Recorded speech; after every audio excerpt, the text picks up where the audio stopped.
옛날 조선시대 어느 작은 마을에 김천보라는 젊은이가 살고 있었습니다. 김천보는 하루 세끼 밥을 제대로 먹기도 힘든 가난한 집안의 외아들이었습니다. 부모님이 돌아가시면서 남겨주신 것이라고는 겨우 두마직이 되는 작은 논밭뿐이었습니다. 그마저도 흉년이 들면 한 해 먹을 것도 제대로 나오지 않는 척박한 땅이었습니다. 김천보는 매일 아침 일어나면 오늘은 또 무엇을 먹을까 하고 고민해야 했습니다. 봄에는 냉이와 달래로 연명하고 여름에는 호박잎과 콩잎으로 배를 채웠습니다. 가을에 조금 나는 곡식으로 겨울을 버텨야 했는데 그것도 늘 부족했습니다. 이웃집 총각들은 하나둘씩 장가를 들어가는데 김천보는 자신의 처지를 생각하면 결혼은 꿈도 꿀 수 없는 일이었습니다. 이대로 굶어 죽을 수는 없다라고 생각한 김천보는 무언가 기술을 배워야겠다고 마음먹었습니다. 그런데 김천보에게는 다른 사람들과 다른 특별한 재주가 하나 있었습니다. 바로 음식 만드는 것을 무척 좋아한다는 것이었습니다. 어렸을 때부터 어머니가 부엌에서 밥을 지으면 옆에서 구경하기를 좋아했고 간단한 반찬을 만드는 일도 곧잘 따라 했습니다. 그래서 요리사가 되기로 결심했습니다. 하지만 김천보에게는 이상한 징크스가 있었습니다. 그가 일하는 곳마다 어김없이 불운이 찾아오는 것이었습니다. 마을 사람들은 김천보는 재수가 없다고 수군거렸습니다. 과연 이번에는 어떤 일이 벌어질까요? 김천보의 요리사 도전기가 지금 시작됩니다. 김천보는 먼저 집안의 논밭을 모두 팔기로 했습니다. 또 조상 대대로 살아온 초라한 초가집도 함께 팔았습니다. 그렇게 해서 모은 돈이 겨우 10냥 정도였습니다. 큰 돈은 아니었지만 김천보에게는 평생 모은 전 재산이었습니다. 이 돈을 들고 큰 고을로 향했습니다. 그곳에는 크고 작은 주막들이 많이 있어서 요리를 배우기에 좋을 것이라고 생각했습니다. 김천보의 계획은 나름대로 치밀했습니다. 먼저 큰 주막에 가서 배불리 먹은 다음 돈이 없다고 하면서 일로 대신 갚겠다고 하는 것이었습니다. 그렇게 주막에서 일하면서 요리 기술을 몰래 배우겠다는 꾀였습니다. 이 방법이라면 돈도 들지 않고 기술도 배울 수 있을 것이다 라고 생각했습니다. 참으로 기발한 아이디어라고 스스로 만족해했습니다. 하지만 현실은 그리 만만하지 않았습니다. 첫 번째 주막에 들어가서 비싼 음식을 잔뜩 시켜 먹었습니다. 불고기에 막걸리, 그리고 각종 반찬까지 배불리 먹었습니다. 그리고 나서 죄송합니다. 돈이 없습니다. 대신 일로 갚겠습니다.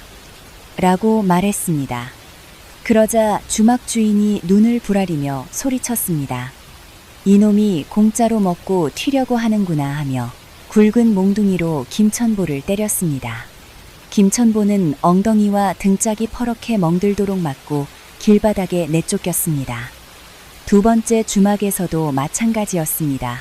이번에는 더 조심스럽게 접근해 보았지만 결과는 똑같았습니다.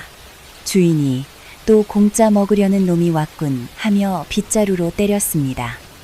세 번째 주막에서도 똑같이 얻어맞고 쫓겨났습니다. 김천보의 온몸은 상처투성이가 되었고 자존심도 바닥에 떨어졌습니다. 이런 식으로는 안 되겠구나 라고 생각하면서도 포기할 수는 없었습니다. 마지막으로 들어간 작은 주막에서 겨우 주인이 동정을 베풀어 주었습니다. 이 주막은 앞의 주막들과 달리 아주 작고 초라한 곳이었습니다.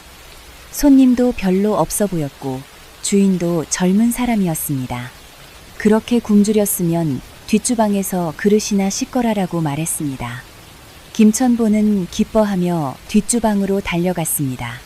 드디어 기회가 왔구나 라고 생각했습니다.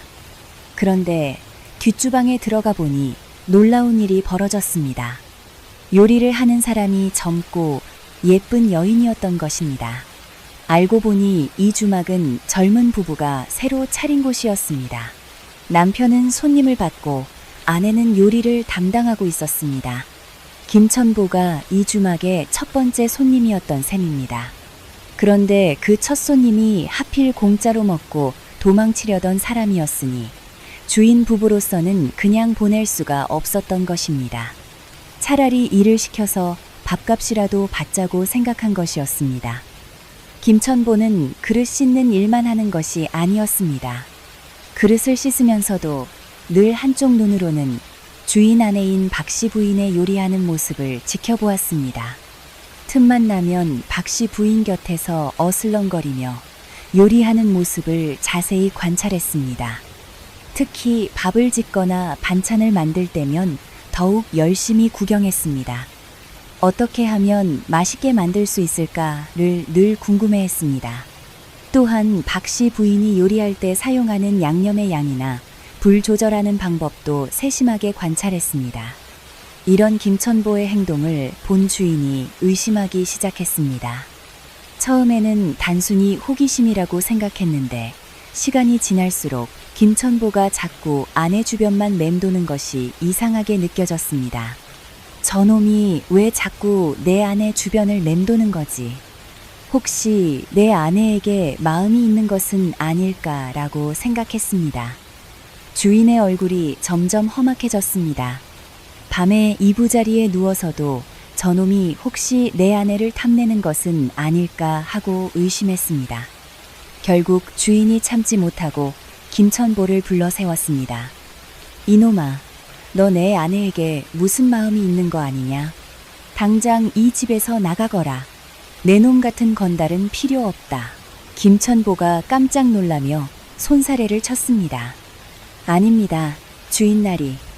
저는 단지 요리 기술을 배우고 싶을 뿐입니다. 주인 마님에게는 추호도 그런 마음이 없습니다.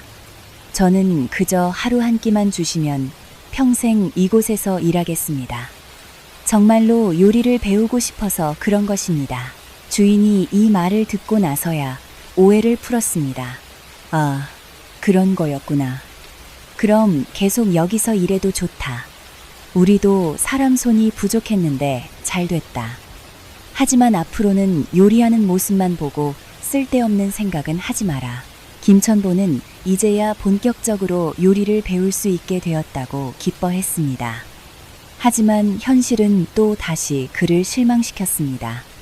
박씨 부인이 할 줄 아는 요리가 고작 2가지뿐이었던 것입니다. 하나는 달걀 볶음이고 다른 하나는 잔치국수였습니다. 그것도 제대로 된 요리라고 하기에는 너무 단순했습니다. 달걀 볶음은 달걀에 파와 소금만 넣고 볶는 것이었고 잔치국수도 멸치 우린 물에 국수만 넣은 것이었습니다. 이런 간단한 요리야. 며칠이면 다 배울 수 있겠네 라고 생각한 김천보였지만 그래도 시작이 반이라며 열심히 배웠습니다. 다른 요리들은 박씨 부인도 잘 모르는 상태였습니다. 손님이 다른 음식을 주문하면 그때그때 대충 만들어주는 수준이었으니 맛이 어떨지는 뻔한 일이었습니다. 그래도 김천보는 처음이니까 이 정도라도 배워두자고 생각하며 열심히 익혔습니다. 그런데 이 젊은 부부에게는 특별한 점이 있었습니다. 마음씨가 너무 착했던 것입니다. 길을 가다가 돈이 떨어진 나그네나 어려운 처지의 장사꾼들이 오면 공짜로 밥을 먹여 보냈습니다. 어려울 때 서로 도와야 하는 것이 사람의 도리다 라고 말하면서 말입니다. 그 사람들은 모두 나중에 꼭 돈을 갚겠다고 말했지만 실제로 돌아와서 돈을 갚는 사람은 거의 없었습니다. 한두 명 정도만 나중에 찾아와서 돈을 갚을 뿐이었습니다. 김천보도 이런 모습을 보면서 참 착한 분들이시구나 라고 생각했지만 한편으로는 걱정이 되었습니다. 이렇게 장사를 하면 언젠가는 망하는 것 아닐까 라는 불안한 마음이 들었습니다. 하루에 공짜로 밥을 주는 사람이 5~6명씩 되는 날도 있었습니다. 돈을 내고 먹는 손님보다 공짜로 먹는 사람이 더 많은 날도 있었습니다. 이런 식으로는 오래 갈 수 없을 텐데 라고 생각했지만 김천보는 하인 신분이라 감히 입을 열 수가 없었습니다. 김천보의 걱정은 현실이 되었습니다. 몇 달이 지나지 않아서 젊은 부부의 주막이 문을 닫게 되었습니다. 너무 많은 사람들에게 공짜로 밥을 주다 보니 미천이 떨어진 것이었습니다. 주인 부부는 우리가 너무 순진했나 보다 라고 말하며 눈물을 흘렸습니다. 김천보도 덩달아 일자리를 잃게 되었습니다. 주인 부부는 김천보에게 미안하다, 우리도 고향으로 돌아가야겠다고 말했습니다. 하지만 김천보는 이번 경험을 통해서 많은 것을 배웠습니다. 먼저 달걀볶음과 잔치국수 만드는 법을 확실히 익혔습니다. 비록 간단한 요리였지만 그래도 기초는 배운 셈이었습니다. 또한 장사를 할 때는 너무 착하기만 해서는 안 되겠구나 라는 것도 깨달았습니다. 다음에는 더 큰 주막에서 일해야겠다. 큰 주막이라면 쉽게 망하지도 않을 것이고 실력 있는 요리사들도 많이 있을 테니까 라고 생각했습니다. 또한 공짜 밥을 얻어먹는 기술도 늘었습니다. 국수 한 그릇 정도로는 안 된다. 비싼 음식을 많이 시켜 먹어야 주인이 아까워해서 일을 시킬 것이다 라는 것을 깨달았습니다. 또한 너무 크고 번화한 주막에서는 이런 방법이 통하지 않는다. 적당히 크면서도 사람 손이 부족한 곳을 찾아야 한다는 것도 배웠습니다. 이런 경험과 지혜를 바탕으로 김천보는 이번에는 홍복만이라는 큰 주막에 들어가게 되었습니다. 예전처럼 비싼 음식을 잔뜩 시켜 먹고는 돈이 없으니 일로 갚겠다고 말했습니다. 이번에는 좀 더 정중하고 간절하게 부탁했습니다.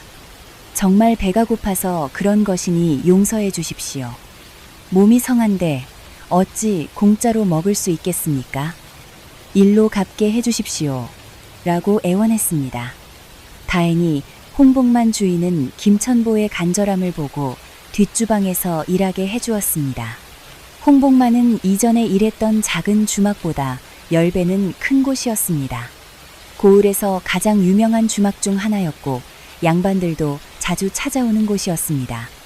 실력 있는 요리사만 서너 명이나 되었고 각자 담당하는 요리가 따로 있었습니다. 김천보는 이번에야말로 제대로 된 요리를 배울 수 있겠구나 라고 기뻐했습니다. 김천보는 원래 말재주가 뛰어났습니다. 또한 눈치도 빠르고 상대방의 기분을 잘 맞춰주는 재주가 있었습니다. 어렸을 때부터 이웃 어른들에게 천보는 말을 참 잘한다는 소리를 자주 들었습니다. 이런 능력 덕분에 홍복만의 요리사들과 금세 친해질 수 있었습니다. 요리사들이 힘든 일을 할 때 먼저 나서서 도와주고 그들이 좋아할 만한 말을 골라서 했습니다. 요리사들도 김천보의 성격을 좋아해서 틈틈이 요리 기술을 가르쳐 주었습니다. 천보야, 불 조절이 요리의 기본이다. 센 불, 중간 불, 약한 불을 구분해서 써야 한다 라고 한 요리사가 가르쳐 주었습니다. 또 다른 요리사는 양념의 순서가 중요하다. 소금을 먼저 넣고 간을 맞춘 다음에 다른 양념을 넣어야 한다고 알려주었습니다. 김천보는 이런 가르침을 하나도 놓치지 않고 모두 머릿속에 새겨두었습니다. 김천보의 요리 실력은 나날이 늘어갔습니다. 이제는 단순한 잡일꾼이 아니라 요리사 보조 역할도 할 수 있을 정도가 되었습니다. 간단한 반찬이나 국물 요리는 혼자서도 만들 수 있게 되었습니다. 이제 주인에게 말해서 정식 요리사로 일하게 해달라고 해야겠다고 생각하고 있던 참이었습니다. 김천보는 자신감이 생겨서 곧 나도 훌륭한 요리사가 될 수 있을 것이다 라고 꿈꾸었습니다. 그런데 또다시 예상치 못한 일이 벌어졌습니다. 홍복만의 주인이 사또와 다툼이 생긴 것이었습니다. 무슨 일인지는 정확히 알 수 없었지만 사또에게 세금을 제때 내지 않았거나 어떤 규칙을 어겼다는 소문이 돌았습니다. 어느 날 갑자기 관아의 관리들이 들이닥쳐서 홍복만 문을 닫아버렸습니다. 앞으로 이곳에서 장사를 하면 안 된다는 명령이었습니다. 주인은 억울하다고 소리쳤지만 이미 늦었습니다. 김천보는 또다시 일자리를 잃게 되었습니다. 그것도 이번에는 아직 주인에게 빚진 돈도 다 갚지 못한 상태였는데 말입니다. 하지만 주막이 문을 닫는 바람에 그 빚은 자연스럽게 없어졌습니다. 주인도 자신의 문제로 바빠서 하인들의 빚까지 신경 쓸 겨를이 없었습니다. 김천보는 한숨을 내쉬며 생각했습니다. 2번이나 연달아 실패했구나. 큰 주막도 결국 믿을 것이 못 되는군. 이번에는 다른 방법을 써보자. 내가 가는 곳마다 망하는 것은 우연의 일치일 뿐이야. 그때 김천보의 머리에 번뜩이는 아이디어가 떠올랐습니다. 그래, 부잣집에 가서 개인 요리사로 일하면 어떨까? 양반집이라면 함부로 망하지도 않을 것이고 그 집 교수나 아가씨들과 인연이 닿을 수도 있지 않을까. 혹시 모르니까 말이야. 김천보는 이런 달콤한 상상에 빠져서 혼자 웃었습니다. 그래, 이번에는 꼭 성공해보자. 요리사로 일하면서 예쁜 아가씨와 결혼도 하고 말이야. 그러면 내 인생도 확 바뀔 것이다. 김천보는 곧바로 개인 요리사를 구한다는 집을 찾아 나섰습니다. 고을 곳곳을 돌아다니며 부잣집들을 살펴보았습니다. 다행히 얼마 지나지 않아서 그런 집을 찾을 수 있었습니다. 바로 이덕성이라는 부자의 집이었습니다. 대문 앞에 요리사를 구함이라는 방이 붙어 있었습니다. 이덕성은 원래 작은 장사를 하던 평범한 사람이었습니다. 조그만 가게에서 곡식이나 생필품을 파는 장사를 했었습니다. 그런데 어떻게 운이 좋았는지 최근 몇 년 사이에 갑자기 큰 돈을 벌게 되었습니다. 사람들은 이덕성이 땅속에서 보물이라도 찾은 것 아니냐라고 수근거렸습니다. 또 어떤 사람들은 큰 장사를 해서 대박이 난 것 같다고 말했습니다. 어쨌든 하루아침에 부자가 된 것은 분명했습니다. 이덕성은 돈을 번 후에 작은 집을 팔고 고을의 가장 좋은 곳에 큰 저택을 지었습니다. 그리고 다른 양반들처럼 하인들을 두고 살기 시작했고 마침 김천보도 이곳에서 일하게 되었습니다. 하지만 세상 일이 어찌 뜻대로만 되겠습니까? 김천보가 이덕성 집에서 평화롭게 지낸 지 3달쯤 되었을 때 또다시 불행이 찾아왔습니다. 이번에는 더욱 큰 불행이었습니다. 이덕성은 돈을 번 후에 욕심이 생겼습니다. 이제 더 큰 장사를 해서 더 많은 돈을 벌어야겠다고 생각한 것입니다. 그래서 다른 부자들이나 관리들과 자주 만나서 술을 마시고 이야기를 나누었습니다. 새로운 사업 기회를 찾기 위해서였습니다. 하지만 이런 생활이 계속되자 이덕성의 몸이 버텨내지 못했습니다. 매일 밤늦게까지 술을 마시고 기름진 음식을 많이 먹다 보니 속이 쓰리고 머리가 아프기 시작했습니다. 잠도 제대로 못 자고 얼굴색도 누렇게 변했습니다. 향수가 걱정하며 여보, 몸이 안 좋으니 술자리를 좀 줄이세요 라고 말했지만 이덕성은 장사를 위해서는 어쩔 수 없다고 대답했습니다. 이덕성의 병은 사실 큰 것이 아니었습니다. 그냥 몸이 피곤하고 소화가 안 되는 정도였습니다. 동네 의원에게 가서 간단한 약을 지어 먹으면 금세 나을 수 있는 병이었습니다. 하지만 이덕성은 이제 부자가 되었으니 남들과 다르게 해야 한다고 생각했습니다. 나 같은 부자가 동네 의원에게 가면 체면이 서지 않는다. 돈을 많이 주고 유명한 의원을 불러야겠다고 말했습니다. 그래서 이덕성은 높은 돈을 주고 멀리서 유명하다는 의원을 불러왔습니다. 하지만 이 의원은 진짜 실력 있는 의원이 아니라 사기꾼이었습니다. 이름만 그럴듯하게 지어내고 돈 많은 사람들을 속여서 돈을 뜯어내는 나쁜 사람이었습니다. 이런 사실을 모르는 이덕성은 그 의원의 말을 모두 믿었습니다. 가짜 의원은 이덕성의 병을 크게 부풀려서 말했습니다. 이것은 매우 심각한 병입니다. 지금 당장 치료하지 않으면 생명이 위험할 수도 있습니다. 적어도 한 달은 치료를 받아야 합니다. 그리고 제가 직접 만든 특별한 약을 써야 합니다. 물론 비용은 많이 들지만 생명보다 소중한 것이 어디 있겠습니까? 향수도 의수를 모르는 일반 여인이었기 때문에 의원의 말을 믿을 수밖에 없었습니다. 서방님의 생명이 위험하다니. 돈이 얼마가 들든 상관없으니 빨리 치료해 주세요. 라고 간절히 부탁했습니다. 김천보도 이 모습을 보면서 주인나리가 많이 아프신가 보구나 라고 걱정했습니다. 하지만 가짜 의원은 실력이 없었기 때문에 치료는 제대로 하지 못하고 돈만 많이 받아갔습니다. 이상한 약을 지어주고 효과 없는 침을 놓고 별 도움이 안 되는 치료만 했습니다.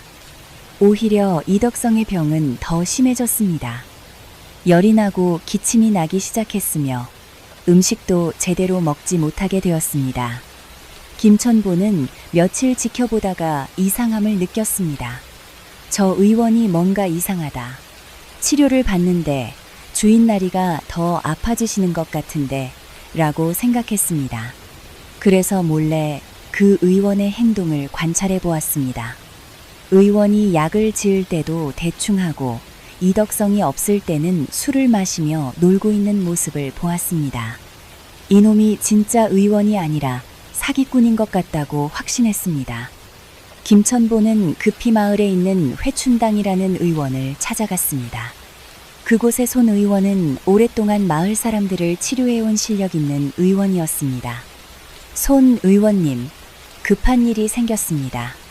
우리 주인님이 가짜 의원에게 속아서 병이 더 심해지고 계십니다. 빨리 와서 봐주세요. 라고 간청했습니다. 손 의원이 급히 이덕성을 진찰해 보았지만 이미 너무 늦었습니다. 가짜 의원이 잘못된 약을 써서 이덕성의 몸이 많이 상한 상태였습니다. 이 사람이 완전히 엉터리 치료를 했군요. 제가 최선을 다해보겠지만 쉽지 않을 것 같습니다. 라고 손 의원이 말했습니다. 향수는 화가 나서 그 가짜 의원을 관아에 고발했습니다. 사또가 그 사기꾼을 잡아다가 감옥에 가두었지만 이미 이덕성의 병은 돌이킬 수 없는 상태가 되었습니다. 손 의원도 온갖 방법을 다 써보았지만 이덕성의 병은 나아지지 않았습니다. 이덕성은 죽기 전에 향수의 손을 잡고 마지막 말을 남겼습니다. 여보, 정말 미안하오. 함께 늙어가자고 약속했는데 내가 먼저 가게 되었구려. 내가 가장 걱정되는 것은 우리 아들 소보요. 아직 7살밖에 안 된 어린아이인데 당신이 혼자서 키우기 힘들 것이요. 만약 나중에 좋은 사람을 만나 재혼을 하게 되더라도 소보를 잘 돌봐줄 사람으로 선택하시오. 그것이 내 마지막 부탁이요. 이렇게 말하고 이덕성은 숨을 거두었습니다. 향수는 남편을 잃은 슬픔에 며칠 동안 밥도 제대로 먹지 못했습니다. 어떻게 이런 일이 일어날 수 있단 말인가? 멀쩡했던 사람이 하루아침에 이렇게 될 줄이야 라고 울면서 말했습니다. 어린 소보도 아버지를 잃은 슬픔에 매일 울었습니다. 다행히 이덕성이 살아있을 때 모든 사업을 정리하고 재산을 현금으로 바꿔놓았기 때문에 향수와 소보가 평생 걱정 없이 살 수 있을 만큼 충분한 돈이 남아 있었습니다. 하지만 이제 향수 혼자서 큰 저택을 관리하기에는 힘이 부족했습니다. 남편이 있을 때는 하인들이 말을 잘 들었지만 이제는 여자 홀로 남은 것을 알고 몇몇 하인들이 말을 듣지 않기 시작했습니다. 어떤 하인들은 집안의 값비싼 물건들을 몰래 훔쳐서 내다 팔기도 했습니다. 또 어떤 하인들은 일을 대충 하면서도 월급은 그대로 받으려고 했습니다. 향수는 이런 상황을 견딜 수가 없어서 집안의 하인들을 대부분 내보내기로 결정했습니다. 이제 우리 모자만 살면 되니까 하인을 많이 둘 필요가 없다고 생각했습니다. 김천보는 평소에 성실하게 일했고 주인 가족에게 충성심을 보였기 때문에 해고되지 않았습니다. 향수가 김천보에게 말했습니다. 김천보는 우리 가족을 위해 많은 도움을 주었으니 계속 이 집에서 일해 주었으면 좋겠습니다. 전에 가짜 의원을 알아보고 진짜 의원을 불러온 것도 고마웠습니다. 결국 큰 저택에는 김천보 한 명의 요리사와 청소를 담당하는 하녀 둘, 그리고 힘쓰는 일을 하는 하인 둘만 남게 되었습니다. 김천보는 이제야 안정된 생활을 할 수 있겠구나 라고 생각했습니다. 하지만 세상 일이 그리 간단하지 않았습니다. 예쁘고 돈 많은 과부인 향수에게 여러 남자들이 관심을 보이기 시작했습니다. 이덕성이 죽은 지 반년쯤 지나자 중매쟁이들이 하루에도 몇 번씩 찾아와서 좋은 신랑감이 있다고 말했습니다. 대문 앞에 중매쟁이들이 줄을 설 정도였습니다. 하지만 향수는 재혼할 마음이 전혀 없었습니다. 아직 남편을 잃은 슬픔에서 벗어나지 못했는데 어떻게 다른 남자를 생각할 수 있겠습니까? 라고 말하며 모든 중매를 거절했습니다. 시간이 지나면서 중매쟁이들도 포기하고 점점 찾아오지 않게 되었습니다. 하지만 모든 남자들이 포기한 것은 아니었습니다. 그 중에서도 특히 끈질기게 향수를 쫓아다니는 사람이 있었습니다. 바로 조안이라는 포졸이었습니다. 조안은 사또의 먼 친척으로 그 덕분에 포졸 자리를 얻은 사람이었습니다. 조안은 원래 여자를 밝히는 성격이었습니다. 결혼도 하지 않고 기생집을 자주 드나들며 놀기만 하는 사람이었습니다. 그런데 이덕성이 죽었을 때 향수가 관아에 가짜 의원을 고발하러 왔다가 조안과 만나게 되었습니다. 조안은 향수의 아름다운 얼굴을 보자마자 완전히 반해버렸습니다. 조안은 향수의 집안 상황을 알아본 후에 더욱 욕심이 생겼습니다. 저 여자와 결혼하면 아름다운 부인도 얻고 돈도 많이 생기고 한 번에 2마리 토끼를 잡는 셈이다 라고 생각했습니다. 그래서 조안은 사건 수사를 핑계로 자주 향수 집에 찾아왔습니다. 처음에는 향수도 조안을 성실한 관리라고 생각했습니다. 저 포졸님이 우리 사건을 열심히 처리해 주시는구나 라고 고마워했습니다. 하지만 시간이 지나면서 조안의 진짜 속마음을 알게 되었습니다. 조안이 사건과는 전혀 관계없는 이야기를 하면서 자꾸 향수에게 관심을 보이는 것을 느꼈습니다. 이 사람이 나를 좋아하는구나 라는 것을 안 향수는 조안을 피하기 시작했습니다. 조안이 찾아와도 만나주지 않고 하녀를 통해 부인이 몸이 아프셔서 만날 수 없다고 전하게 했습니다. 하지만 조안은 포기하지 않았습니다. 오히려 더욱 집요하게 향수를 쫓아다녔습니다. 조안이 향수를 좋아한다는 소문이 동네에 퍼지자 다른 남자들은 모두 포기했습니다. 조 포졸이 좋아하는 여자를 건드렸다가 괜한 일에 휘말리고 싶지 않다고 생각했기 때문입니다. 그래서 향수에게 관심을 보이던 중매쟁이들도 더 이상 찾아오지 않게 되었습니다. 조안은 이런 상황을 만족해했습니다. 어느 날 저녁, 조안이 술을 많이 마시고 향수집에 찾아왔습니다. 술에 취한 조안은 평소보다 더 대담해져서 직접 향수가 있는 방까지 찾아갔습니다. 하인들도 조안의 신분을 알고 있어서 감히 막을 수가 없었습니다. 향수가 조안을 보고 화를 내며 말했습니다. 조 포졸님, 이렇게 함부로 남의 집에 들어오시면 안 됩니다. 당장 나가세요. 그렇지 않으면 관아에 고발하겠습니다. 조안이 술에 취해서 웃으며 대답했습니다. 관아에 고발한다고. 하하하, 내가 바로 관아 사람인데 누구에게 고발한다는 거요. 사또님은 내 친척이고 이 고을에서 내 말을 안 듣는 사람은 없소. 향수가 다른 방법으로 조안을 설득해보려고 했습니다. 조 포졸님은 정고 능력도 있으시니 얼마든지 좋은 아가씨를 만날 수 있을 것입니다. 저 같은 과부에게 왜 관심을 두시는지 모르겠습니다. 게다가 저에게는 어린 아들도 있지 않습니까? 하지만 조안은 더욱 뻔뻔하게 말했습니다. 향수님, 내가 처음 당신을 본 순간부터 좋아했소. 젊은 처녀보다 당신 같은 성숙한 여인이 더 매력적이오. 아이가 있다는 것도 문제없소. 이런 말을 들은 향수는 역겨움을 느꼈습니다. 이 사람은 나를 진정으로 좋아하는 것이 아니라 내 돈과 몸만 탐내는구나 라고 생각했습니다. 그래서 단호하게 거절했습니다. 조포졸님, 저는 이미 마음에 둔 사람이 있습니다. 그러니 더 이상 저에게 관심 두지 마시고 돌아가 주세요. 조안의 얼굴이 갑자기 험악해졌습니다. 뭐라고? 마음에 둔 사람이 있다고? 그놈이 누구요? 감히 나와 경쟁하려는 불안당이 누구냐는 말이요. 향수가 말을 더듬으며 대답했습니다. 사실 그런 사람은 없었지만 조안을 쫓아내기 위해 거짓말을 한 것이었습니다. 하지만 조안은 향수의 표정을 보고 거짓말인 것을 눈치챘습니다. 거짓말하지 마시오. 내가 당신을 좋아한다는 것은 당신의 영광이요. 지금까지 정중하게 부탁했는데 계속 거절하니 이제 다른 방법을 써야겠소. 조안은 참을성을 잃고 강제로 향수를 차지하려고 했습니다. 향수에게 다가가서 팔을 붙잡으려고 했습니다. 향수는 필사적으로 저항하며 조안의 뺨을 때렸습니다. 이 나쁜 사람아, 당장 나가. 조안이 화가 나서 향수를 밀쳐서 바닥에 넘어뜨렸습니다. 그리고 무력으로 향수를 범하려고 했습니다.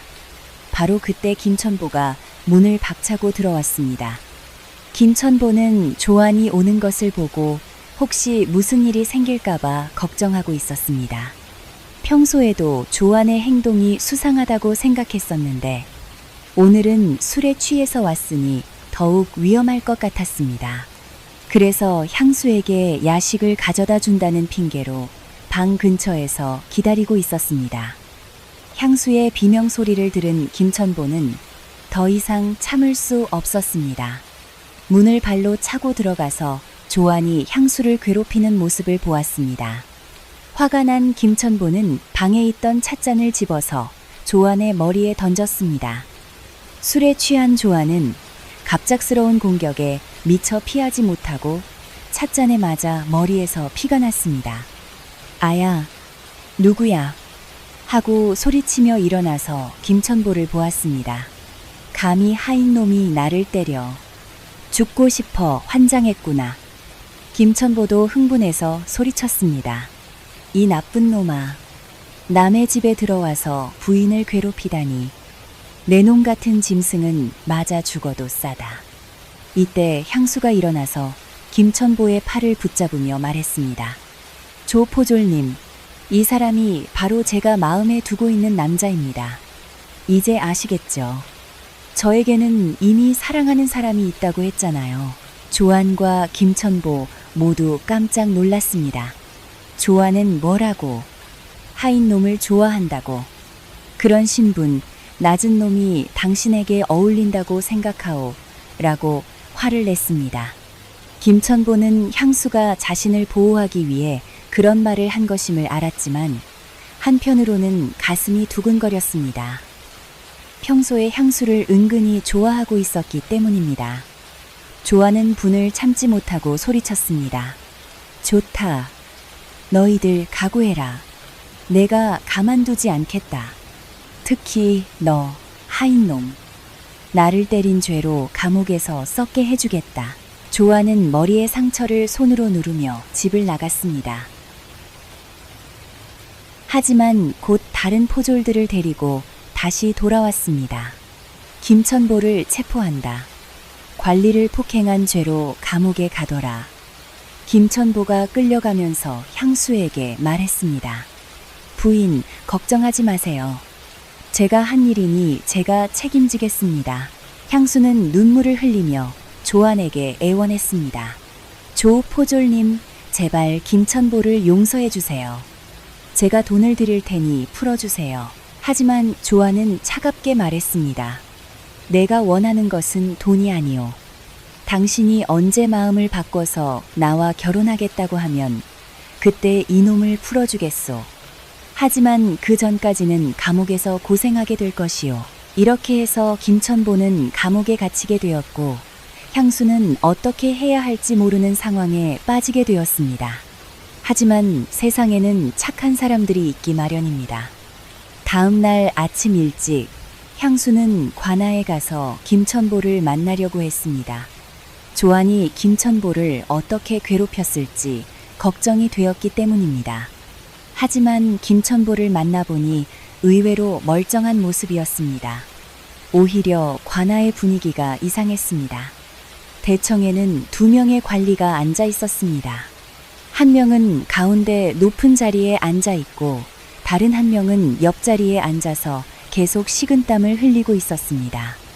옆자리에 앉은 사람이 바로 이 고을의 사또인 마대감이었고 가운데 앉은 사람은 더 높은 벼슬아치인 오대감이었습니다.